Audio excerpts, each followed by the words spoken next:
بسم الله الرحمن الرحيم. السلام عليكم ورحمة الله وبركاته. إن الحمد لله نحمده ونستعينه ونستغفره ونعوذ بالله من شرور أنفسنا ومن سيئات أعمالنا. من يهده الله فلا مضل له ومن يضلل فلا هادي له. وأشهد أن لا إله إلا الله وحده لا شريك له وأشهد أن محمدا عبده ورسوله. يا أيها الذين آمنوا اتقوا الله حق تقاته ولا تموتن إلا وأنتم مسلمون. يا أيها الناس اتقوا ربكم الذي خلقكم من نفس واحدة وخلق منها زوجها وبث منهما رجالا كثيرا ونساء واتقوا الله الذي تساءلون به والأرحام إن الله كان عليكم رقيبا. يا أيها الذين آمنوا اتقوا الله وقولوا قولا سديدا يصلح لكم أعمالكم ويغفر لكم ذنوبكم ومن يطع الله ورسوله فقد فاز فوزا عظيما. أما بعد فإن أصدق الحديث كتاب الله وخير الهدى هدى محمد صلى الله عليه وسلم وشر الأمور محدثاتها وكل بدعة ضلالة. Kita panjatkan puja dan puji syukur kehadirat Allah Tabaraka wa Ta'ala. Pada kesempatan malam hari ini kita kembali diberi kekuatan, kesehatan, hidayah serta taufik dari Allah Jalla wa Ala, sehingga kita bisa kembali menghadiri pengajian rutin tafsir kita ini di Masjid Agung Darussalam Purbalingga. Kita berharap semoga Allah Tabaraka wa Ta'ala berkenan untuk melimpahkan kepada kita semuanya ilmu yang bermanfaat, sehingga bisa kita amalkan sebagai bekal untuk menghadap kepada Allah Jalla wa Ala. Amin ya rabbal alamin. Salat dan salam semoga senantiasa tercurahkan kepada junjungan kita Nabi besar Muhammad sallallahu alaihi wasallam, kepada para sahabatnya, keluarganya dan umatnya yang setia mengikuti tuntunannya hingga di akhir nanti. Kaum muslimin dan kaum muslimat yang kami hormati, sebelum kita memasuki materi pada kesempatan kali ini, kita akan sedikit mengulang apa yang sudah kita pelajari pada pertemuan yang telah lalu. Pertanyaan yang pertama, pada pelajaran yang telah lalu kita sudah menyebutkan beberapa nama dari surat Al-Kafirun. Kita bawakan 3 nama. Siapa yang bisa menyebutkan?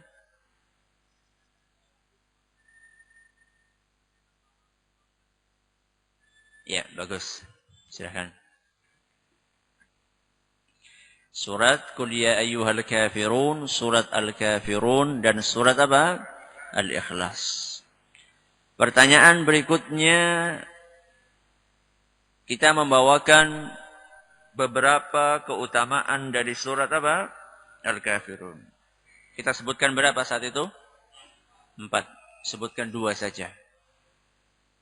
Sebutkan 2 saja. Yang lain? Sebutkan 2 saja. Hah? Ya. Ya.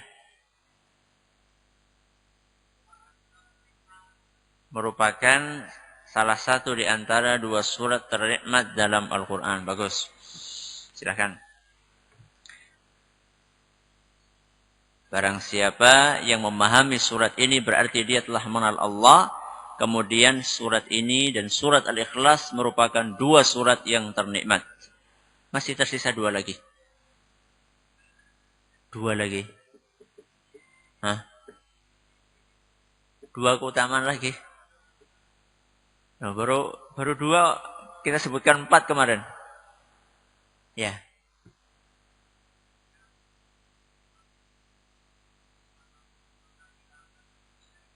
Ya, terus sepadan dengan 1/4 dari Al-Quran. Bagus, silakan. Pertanyaan berikutnya adalah, surat Al-Kafirun konon ada asbab nuzulnya. Konon ada apanya? Asbab nuzulnya. Siapa yang bisa menyebutkan asbab nuzulnya? Sebab diturunkannya surat Al-Kafirun. Kok ambleng? Hah? Mana? Ya. Ya, bagus sekali. Silakan. Benar.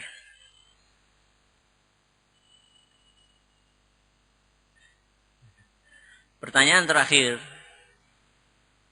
Kita pada pertemuan yang telah lalu menjelaskan bahwasanya surat Al-Kafirun adalah merupakan salah satu potret ketegasan Nabi Sallallahu Alaihi Wasallam dalam mempertahankan keyakinan Islam dan bahwasanya agama Islam itu tidak bisa dicampur adukkan dengan agama lain. Namun satu kita jelaskan bahwasanya hal ini tidak berarti kita itu tidak boleh berinteraksi dengan non-muslim, terutama dalam perkara duniawi. Sebutkan dalil yang menunjukkan bolehnya kita berinteraksi dan bersikap adil kepada orang-orang non-muslim. Satu ayat saja. Kemarin kita sebutkan 2 ayat. Satu ayat saja. Al-Quran surat apa, ayat berapa? Tidak perlu disebutkan redaksi ayatnya. Kalau bisa disebutkan lebih bagus lagi. Nah, surat apa, ayat berapa? Ya. Surat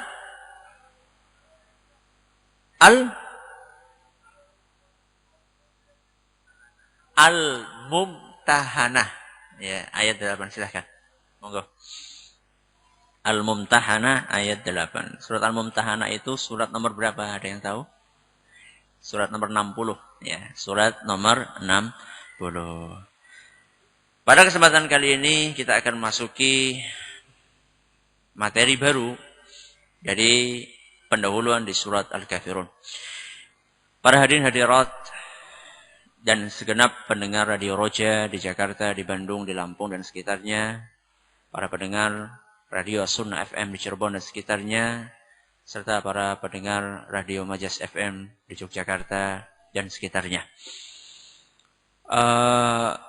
Kita akan membahas poin baru, yaitu momen-momen pembacaan surat Al-Kafirun. Atau dengan kata lain, kapan kita mendapatkan penekanan khusus dari Nabi SAW untuk membaca surat Al-Kafirun.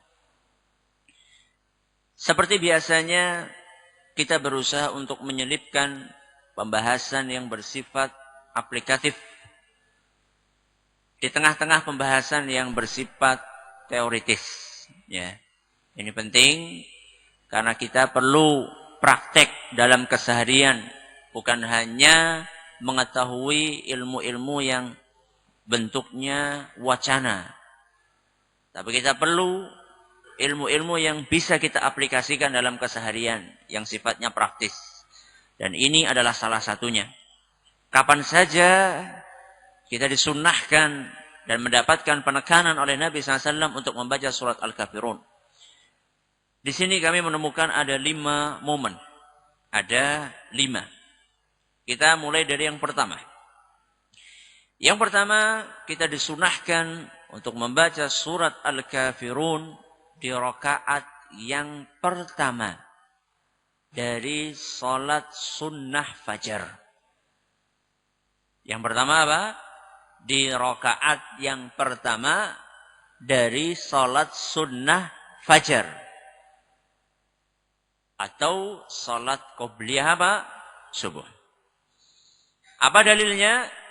Dalilnya adalah sabda Nabi sallallahu alaihi wasallam dalam sebuah hadis yang diriwayatkan oleh Imam Muslim.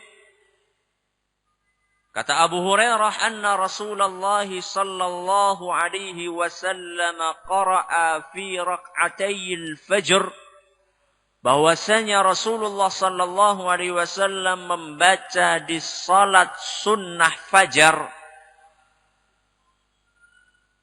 Qul ya ayyuhal kafirun, dan qul huwallahu ahad. Berarti rakaat pertama surat apa? Al-Kafirun. Rakaat kedua surat apa? Al-Ikhlas. Sudah praktek? Alhamdulillah. Apa sih keistimewaannya 2 rakaat sebelum subuh? Sebagian orang mengira bahwasanya sholat sunnah fajar itu adalah sholat yang dilakukan sebelum azan. Dan ini kurang pas. Sholat sunnah fajar itu sama dengan qobliyah apa? Subuh. Jadi sholat sunnah fajar itu adalah sama dengan apa? Sholat qobliyah subuh.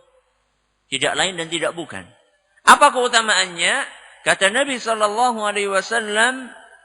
dalam sebuah hadis yang diriwayatkan oleh Imam Muslim, rak'ata al-fajri khairun minad dunya wa ma fiha.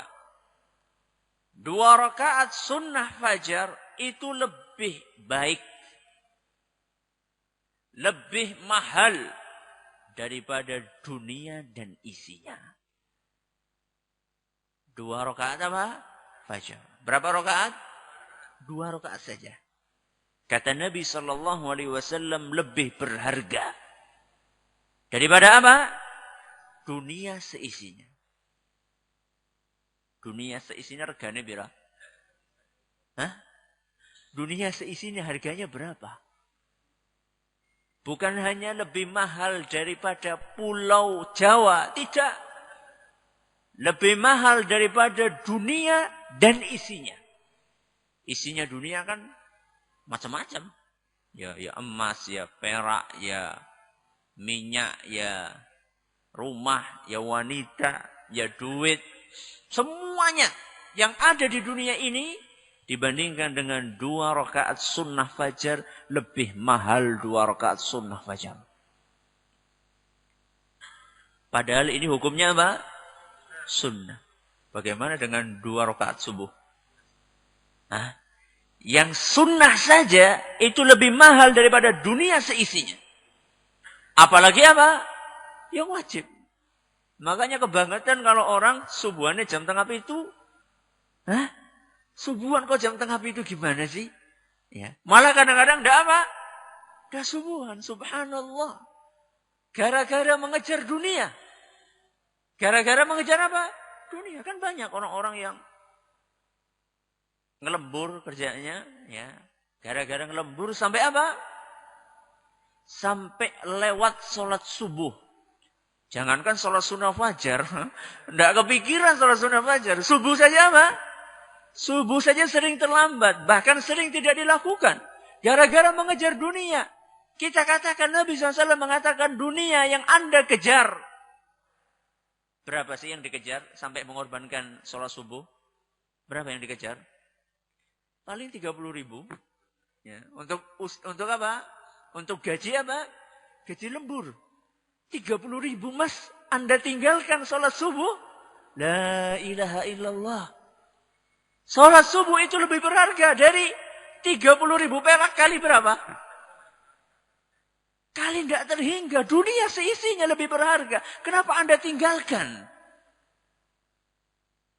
Apalagi orang-orang yang meninggalkan sholat subuh dan sholat sunnah qabliyah subuh karena berbuat maksiat. Karena berbuat apa? Maksiat. Banyak. Orang-orang yang dugem. Ya. Orang-orang yang menabrak sekian belas orang gara-gara ngelembur apa?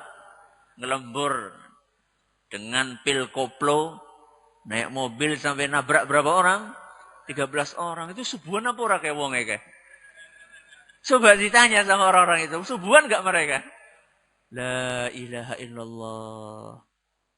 2 rakaat fajar lebih berharga dibandingkan dunia dan seisinya. Dalam riwayat lain Nabi SAW berkata, lahuma ahabbu ilayya minad dunya jami'an.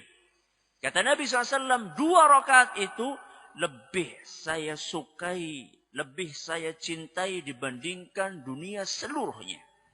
Jadi kalau misalnya Nabi SAW diberi pilihan antara dunia seisinya dengan 2 sunnah fajar, maka Nabi SAW akan lebih memilih 2 sunnah fajar. 2 rakaat sunnah fajar. Makanya Nabi SAW jarang sekali atau hampir tidak pernah meninggalkan sholat sunnah fajar. Baik beliau dalam keadaan bepergian maupun tidak. Dalam keadaan bepergian saja Nabi SAW melakukan sholat sunnah fajar. Apalagi dalam keadaan apa? Tidak bepergian. Kata Aisyah radhiyallahu anha dalam sebuah hadis yang diriwayatkan oleh Imam Bukhari dan Muslim, "Lam yakunin Nabi sallallahu alaihi wasallam ala syai'in minan nawafili ashadda minhu ta'ahudan ala rak'atayil fajr." Kata Aisyah radhiyallahu anha, Nabi sallallahu alaihi wasallam tidak pernah melebihi penjagaan beliau terhadap salat sunnah dibandingkan penjagaan beliau terhadap salat sunnah fajar. Jadi Nabi SAW sangat menjaga. Makanya Nabi SAW terkadang beliau manakala tidak sempat salat sunnah fajar maka beliau qadha. Beliau apa? Qadha. Kapan mengqadhanya? Ada 2 pilihan. Ada 2 pilihan. Bisa diqadha habis subuh langsung. Bisa lebih afdal lagi diqadha setelah matahari terbit. Setelah matahari apa? Terbit. Loh Ustaz, berarti ada ba'diyah subuh Ustaz. Ada ba'diyah subuh enggak? Enggak ada. Ini niatnya apa? Ini niatnya sholat qadha. Apa? Qobliyah subuh. Ya, jadi kalau misalnya ada orang habis subuh langsung berdiri, ditanya, "Mas, ini sholat apa?" Ini sholat apa? Kalau sholatnya apa? Ba'diyah berarti apa? Tidak boleh. Karena tidak ada sholat sunnah ba'diyah subuh. Tapi kalau niat dia ingin qadha. Tadi saya terlambat. Datang-datang sudah qomat. Akhirnya saya ingin mengqadha sholat qobliyah subuh saya qadha setelah subuh. Boleh tidak? Boleh. Karena Nabi SAW membolehkan. Tapi lihat niatnya. Niatnya bukan apa? Ba'diyah. Tapi sholat qobliyah diqadha setelah apa? Sholat subuh. Lebih afdal lagi kalau nunggu matahari apa? Terbit. Ya. Ini yang pertama. Momen yang pertama, surat Al-Kafirun disunnahkan untuk dibaca di rakaat pertama dari sholat sunnah fajar. Atau sholat qobliyah apa? Subuh. Yang kedua. Momen yang kedua. Surat Al-Kafirun disunnahkan untuk dibaca di rakaat pertama salat sunnah ba'da maghrib. Di rakaat pertama salat sunnah ba'da maghrib. Apa dalilnya? Dalilnya sebuah hadis yang diriwayatkan oleh Imam Ahmad dan dinyatakan hasan oleh Ibnu Hajar dari Ibnu Umar radhiyallahu anhuma anna Rasulullah sallallahu alaihi wasallam qara'a fi rak'atayn qabla al-fajr wa rak'atayn ba'da al-maghrib bid'an wa 20 marratan aw bid'a 10 marrah. Kata Ibnu Umar, sesungguhnya Nabi sallallahu alaihi wasallam lebih dari 20 atau 10 kali. Jadi Ibnu Umar merekam Nabi SAW itu lebih dari 20 atau 10 kali membaca di salat 2 rakaat sebelum fajar dan 2 rakaat sesudah maghrib. Beliau membaca Qul ya ayyuhal kafirun dan Qul huwallahu ahad. Berarti ini suratannya. Ya, setelah membaca surat apa? Al-Fatihah. Bukan kok langsung apa? Baca Al-Kafirun dan apa? Al-Ikhlas, bukan. Tapi baca Al-Fatihah dulu, baru baca apa? Al-Kafirun. Baca Al-Fatihah dulu di rakaat kedua, baru baca apa? Al-Ikhlas. Ini sudah praktek? Hah? Insya Allah ngesuk. Iya. Atau insya Allah sudah. Yang sudah, alhamdulillah. Yang belum, mari dipraktekkan. Karena salat sunnah 2 rakaat sesudah maghrib adalah salah satu di antara 12 rakaat yang seandainya dijaga oleh seorang muslim, maka dia akan mendapatkan pahala spesial dari Allah Subhanahu wa taala. Apa itu? Siapa yang tahu? Akan dibangunkan rumah di surga. Kata Nabi sallallahu alaihi wasallam dalam sebuah hadis yang diriwayatkan oleh Imam Muslim, "Ma min 'abdin muslimin yusalli lillah." Setiap seorang muslim yang salat lillahi ta'ala. Salat niatnya apa? Lillahi ta'ala. Niatnya ikhlas. Kalau tidak ikhlas, ya tidak masuk dalam kategori ini. Barang siapa setiap muslim yang salat setiap harinya, salat lillahi ta'ala kulla yawmin fintai asyrata rak'atan tatawu'an ghaira faridah. Barang siapa di antara muslim yang salat setiap harinya 12 rakaat sunnah, non fardu. Kalau salat fardu berapa rakaat? 17. Berarti selain yang fardu, kata Nabi SAW. 12 rakaat yang sunnah, illa banallahu lahu baitan fil jannah. Allah akan mengganjar orang tersebut dengan dibangunkan rumah di mana? Surga. Rumah di mana? Surga. Tipe berapa? Oh, bukan kayak rumah di dunia. Rumah di dunia sudah RS, S, S, S, S. Apa itu? Rumpah sangat sempit sekali, selonjor, sulit.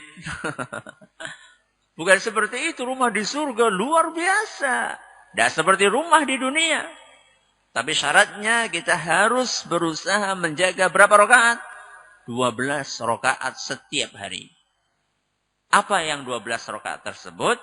Di dalam riwayat lain yang diriwayatkan oleh Imam At-Tirmidzi dan dinyatakan sahih oleh Syekh Al-Albani, 12 rakaat tersebut kita hitung 2 rakaat sebelum apa? Subuh. Ya. 4 rakaat sebelum apa? Zuhur.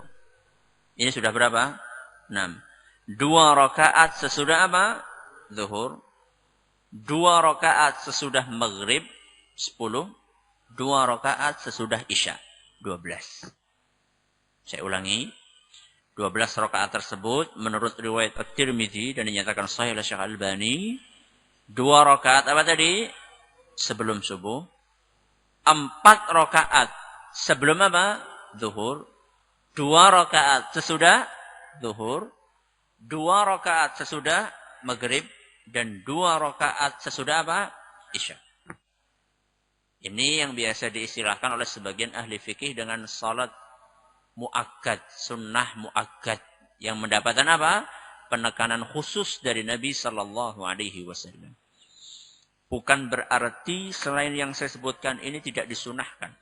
Seperti misalnya sebelum apa? Sebelum asar, kemudian sebelum maghrib, sebelum isya, ini juga disunahkan. Cuman tidak apa? Tidak muakkad. Muakkad itu artinya apa? Mendapatkan penekanan khusus dari Nabi SAW. Makanya janjinya apa? Rumah di surga. Ya. Sudah ada yang rutin ini 12 rakaat atau ketinggalan? Ya, mungkin banyak di antara kita yang kalau qobliyah subuhnya Masya Allah. Tapi qobliyah zuhurnya enggak. Ya. Karena apa? Karena pekerjaan. Ya. Ada yang ba'da maghribnya enggak. Ada yang ba'da isyanya enggak. Karena alasannya sudah apa? Sudah ngantuk. Ya, ya macam-macam alasannya. Ya orang enggak pengen rumah di surga, ya silahkan. Kalau yang pengen rumah di surga, ya ayo. Kita berusaha untuk apa? Untuk melaksanakan ini. Caranya bagaimana? Caranya panjenengan itu berusaha untuk gasik berangkat kemana? Ke masjid. Kalau berangkatnya menjelang qomat baru apa? Berangkat. Malah kadang-kadang sudah rakaat pertama baru apa? Baru berangkat. Gimana akan mendapatkan rumah di mana? Di surga. Ya. Bagaimana mungkin akan mendapatkan rumah di surga? Makanya latihan, ya. Latihan katakanlah sebelum azan, kita sudah tahu jadwalnya. Ya, enggak usah nunggu azan. Kalau kita nunggu azan baru berangkat, sampai ke sana kita sudah apa? Sudah qomat. Enggak sempat untuk sholat apa? Qobliyah. Apalagi kalau seandainya sebelum zuhur disunahkan berapa rakaat? 4 rakaat. Ya. Kadang-kadang 2 rakaat saja kita enggak apa? Enggak dapat karena imamnya serak apa? Serak cepet-cepet. Ya, maka ini juga pelajaran buat para muadzin, buat para imam, ya. Terutama kalau sebelum zuhur kasihlah waktu. Kasihlah waktu supaya bisa sholat berapa rakaat? 4 rakaat. Dan disunahkan untuk sholat-sholat ini dilakukan di rumah. Disunahkan untuk dilakukan di mana? Di rumah. Dan inilah yang dipraktekkan oleh Nabi SAW. Nabi SAW kalau sholat sunnah itu lebih mengutamakan pelaksanaannya di mana? Di rumah. Kecuali kalau ada apa? Ada keperluan. Itu lain masalah. Khusus untuk 2 rakaat sesudah maghrib ini Nabi SAW memberikan penekanan dalam sebuah hadis yang diriwayatkan oleh Imam Ahmad dinyatakan sahih oleh Ibnu Khuzaimah. Kata Nabi SAW, irka'u hataini rak'ataini fi buyutikum. Kata Nabi SAW, laksanakan 2 rakaat ini. Maksudnya 2 rakaat sesudah apa? Maghrib di rumah kalian. Kecuali kalau ada halangan. Misalnya kayak kita sekarang. Tidak mungkin kan. Pulang dulu di Kutasari misalnya. Sholat dulu 2 rakaat baru balik ke sini. Ya enggak. Ya. Atau pulang dulu kemana. Enggak. Kalau seperti ini termasuk mendapatkan apa? Dispensasi untuk melakukannya di mana? Di masjid. Atau misalnya ada orang yang pengen di masjid terus. Tidak pulang kemana? Ke rumah. Tidak apa-apa. Dia lakukan di mana? Di masjid. Atau ada sebagian ulama kontemporer seperti Syekh Ibnu Utsaimin rahimahullah, beliau menyatakan seandainya seorang insan dia kalau sudah pulang ke rumah lupa, nah, karena ketemu apa? Ketemu nasi, ketemu anak, ketemu istri, ketemu pekerjaan, akhirnya apa? Lupa. Kalau dalam kondisi manusia seperti ini, tipenya seperti ini, maka sebaiknya dia lakukan di mana? Di masjid. Daripada apa? Daripada lupa. Ya. Sering kita ketika pulang sudah tersibukkan dengan baru datang sudah apa? Anak kita nangis, misalnya ngompol, kemudian baru selesai ganti ngompol, ini minta makan, baru selesai makan, minta ini mainan. Akhirnya sholat kita nih. Ya. Kalau seorang insan mengalami kondisi seperti ini, maka sebaiknya dilakukan di mana? Di masjid. Tapi kalau tidak, maka lebih afdal dilakukan di mana? Di rumah. Kenapa? Hikmahnya, kata Nabi SAW dalam sebuah hadis yang diriwayatkan oleh Imam Bukhari, kata Nabi SAW, ij'alu fi buyutikum min salatikum. Laksanakanlah sebagian salat kalian di rumah, wala tattakhidhuha kubura.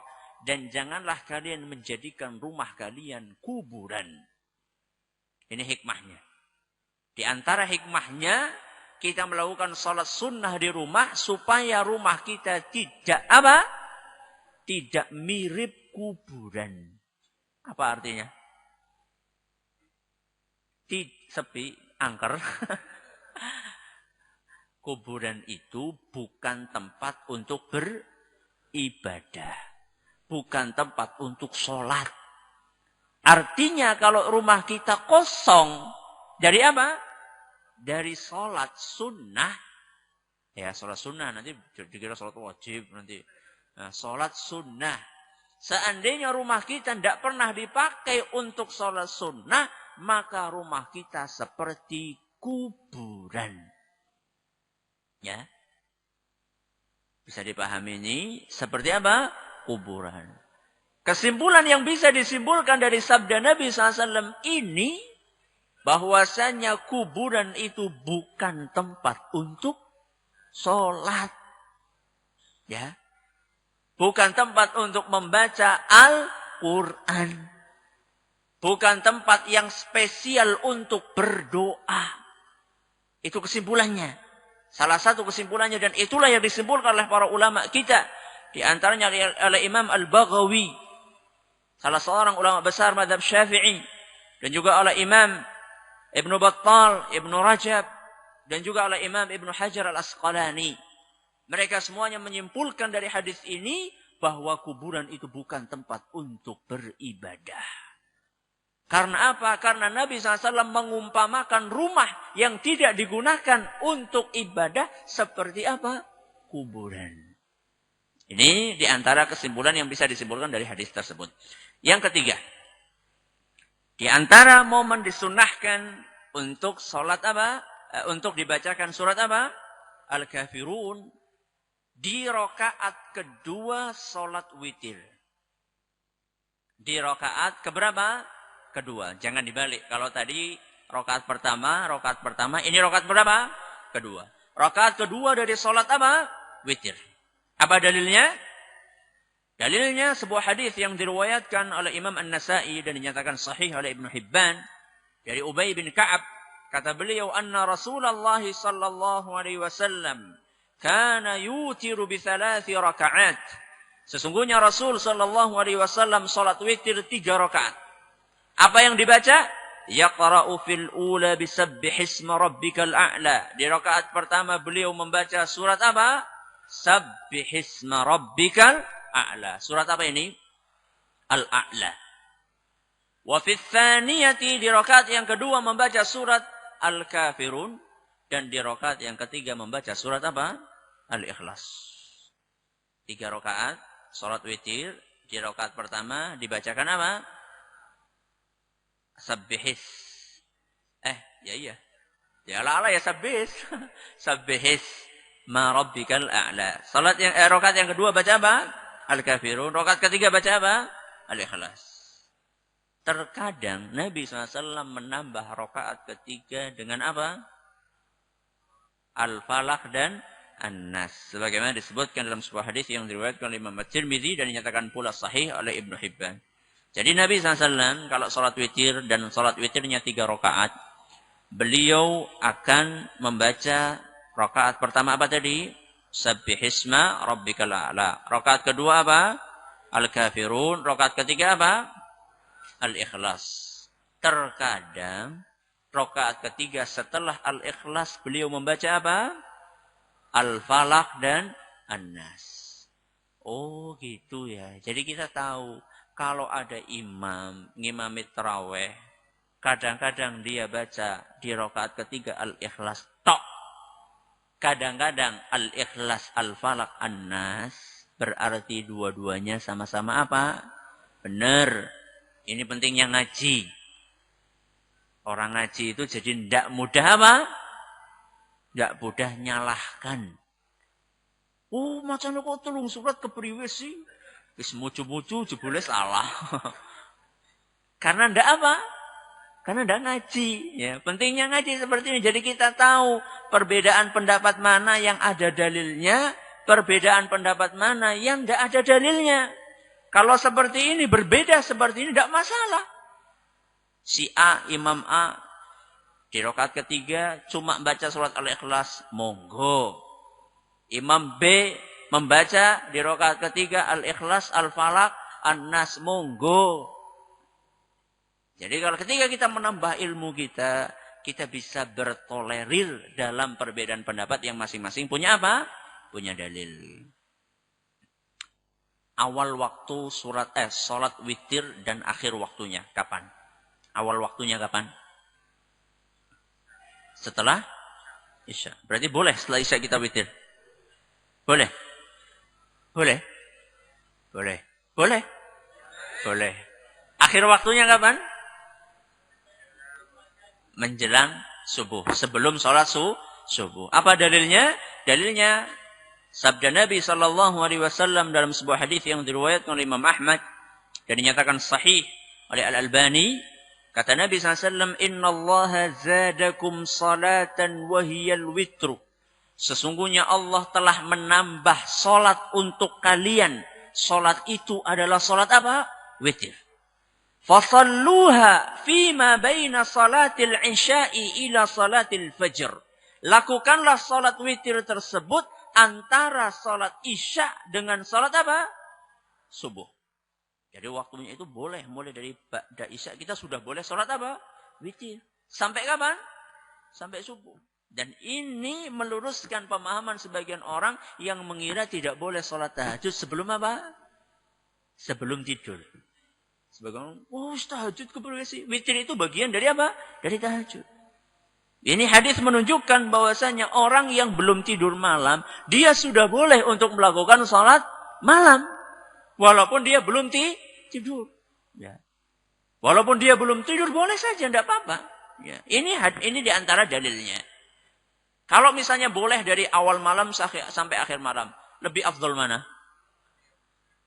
Akhir apa di awal? Di awal apa di akhir? Tidak ada perbedaan pendapat? Di antara para ulama di Masjid Agung? Hah? Ada perbedaan tidak? Kata Nabi sallallahu alaihi wasallam dalam sebuah hadis yang diriwayatkan oleh Imam Muslim, Nabi memberikan perincian. Tidak kok lebih afdal di akhir atau di depan, tergantung kondisinya. Tergantung apa? Kondisinya. Kata Nabi sallallahu alaihi wasallam, "Man khafa alla yaquma min akhiril laili falyutir awwalahu." Barang siapa yang khawatir tidak bisa bangun di akhir malam, hendaklah dia sholat witir di awal malam. Berarti lihat sikon. Kalau jenengan kesel banget, lembur siangnya, tidak tidur siang, ya capeknya minta ampun, dan panjenengan maras, khawatir akhir tidak apa? Akhir malam tidak bangun. Jangankan sepertiga malam terakhir. Akhir malamnya mungkin tidak bangun. Tahu-tahu bangunnya sudah apa? Sudah subuh. Kalau sudah subuh, sudah nggak bisa apa? Witir. Kata Nabi SAW, kalau kondisi kalian seperti ini, maka lakukanlah witir di apa? Di awal malam.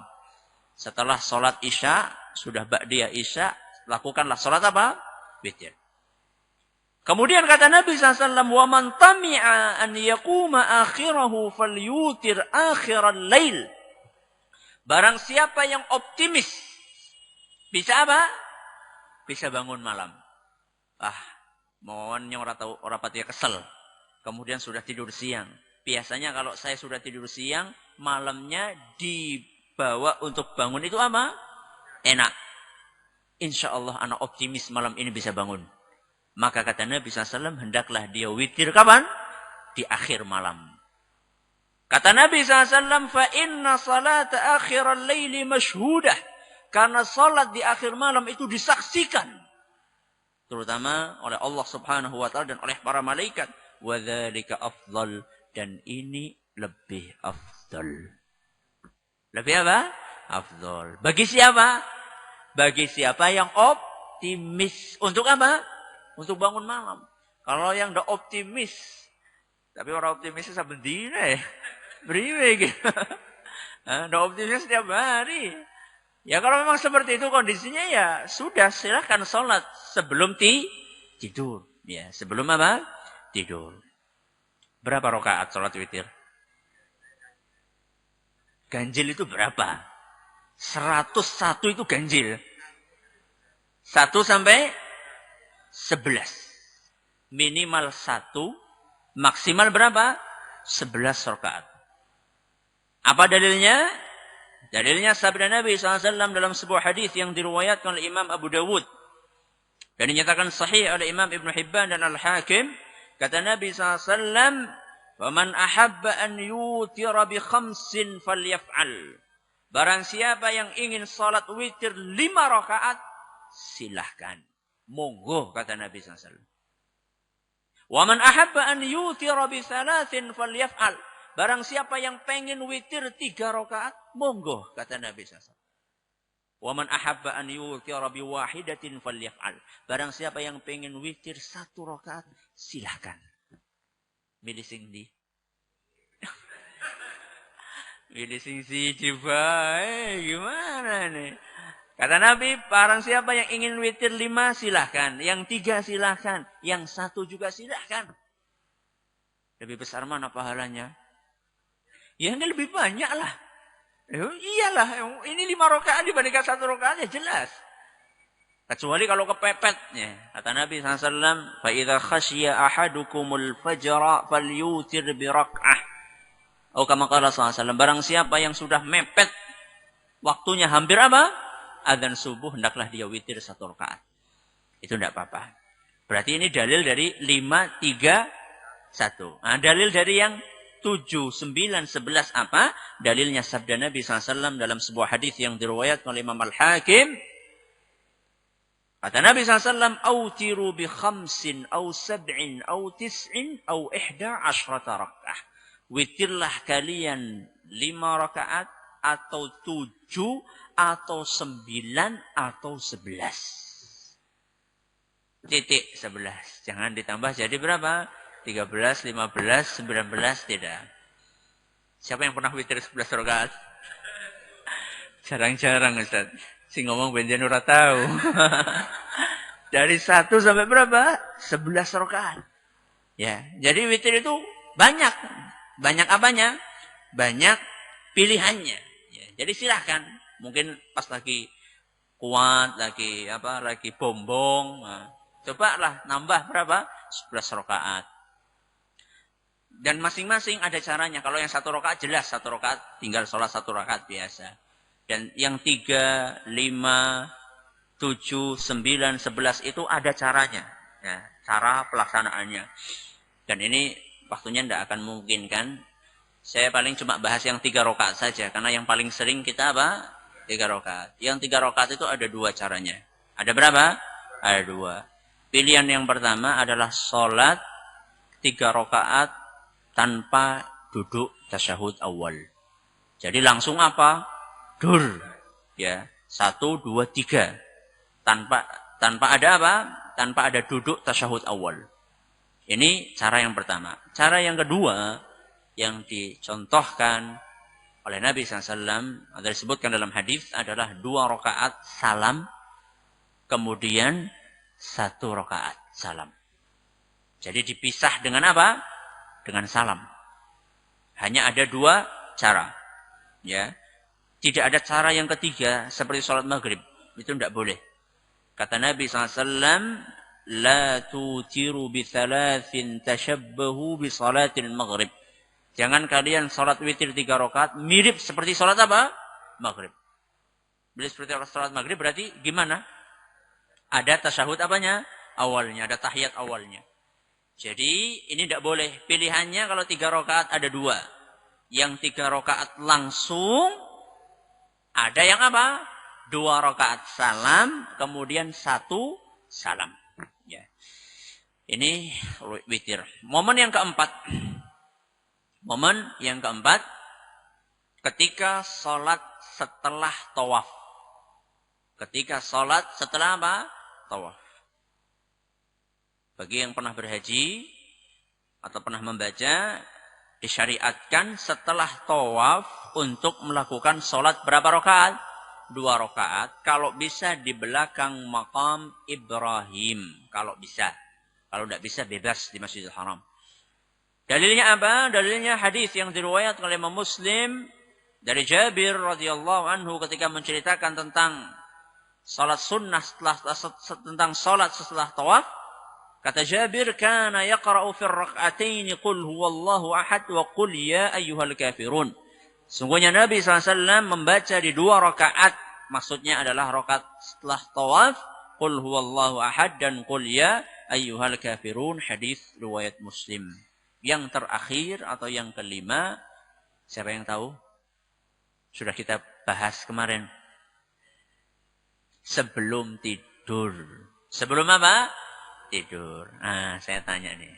Sudah praktek apa belum? Hah? Sudah? Sudah? Kok yang bilang sudah sedikit banget? Sudah apa belum? Yang lainnya diam saja daripada bohong, mendingan apa? Diam saja karena belum. Ya. Kata Nabi sallallahu alaihi wasallam, "Iqra' qul ya ayyuhal kafirun." Bacalah qul ya ayyuhal kafirun thumma nam ala khatimatiha. Kemudian tidurlah engkau setelah selesai membaca Al-Kafirun. Fa innaha bara'atun minasyirki.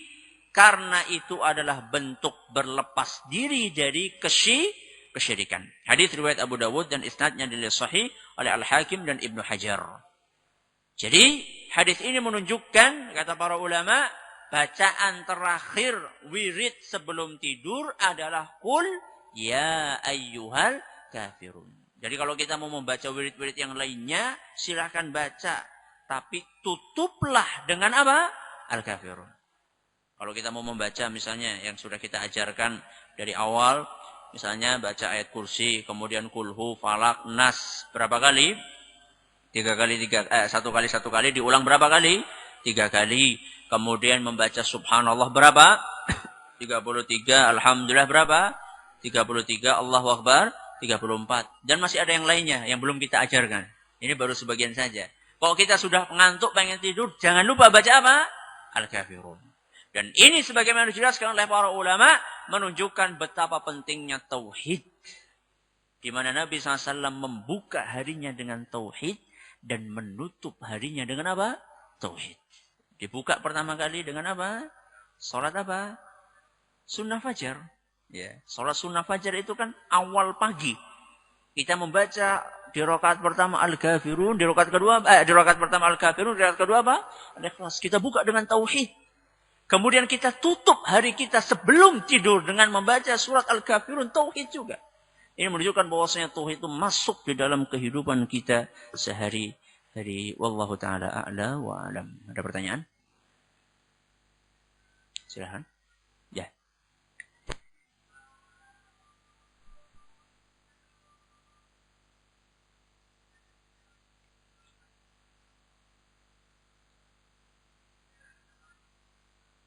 Kalau cuma membaca tidak diusapkan, kurang sempurna. Ya, kurang apa? Kurang sempurna. Kecuali kalau tidak mampu, orang stroke. Nah, itu lain masalah. Tidak stroke kok. Nah, sehat kok. Cuman kadang-kadang mau bebeh gue sih marahkan. Bagaimana jika sholat qabliyah zuhur diniatkan berbarengan dengan sholat tahiyatul masjid karena tidak keburu? Tidak masalah. Tahiyatul masjid itu bisa terwakili dengan qobliyah. Tahiyatul masjid itu sudah terwakili dengan apa? Qobliyah. Jadi panjenengan sholat qobliyah zuhur itu sudah mewakili tahiyatul masjid. Panjenengan qobliyah maghrib sudah mewakili apa?